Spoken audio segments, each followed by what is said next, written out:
Now let's use the point class with doubles. So I'm going to create something. I'm going to declare an object of type point, but now I'm going to specify that it uses doubles.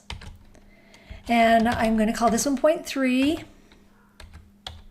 And I'm just going to let it use the default constructor.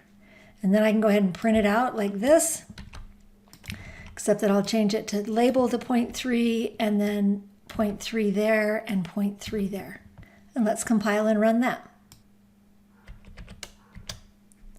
And there we have point 1 and 2 and 1 and then point 3. So even as a double, it comes up with the default constructor as 0, 0. Now we can define an object of type point, again with it using a double.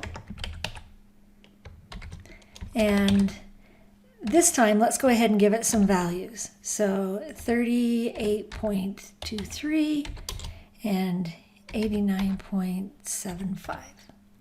All right, so there's a new point. And we can write that out, and this will be 0.4, and we want to call the x value 0.4 and 0.4. Let's go ahead and, while we're doing this, before we compile and run, let's go ahead and change 0.3 and have it set the values again. So let's set the x value to 12.98. And let's set the y value to 31.34.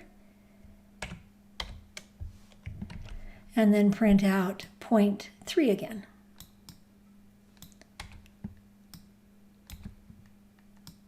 Okay. And there we have 0.3 with the default constructor 0, 0, 0.4 with the non-default constructor is created, and 0.3 after it's changed. So now we know the constructors work, both the default and the non-default constructors, the get methods and the set methods all work with both integers and doubles.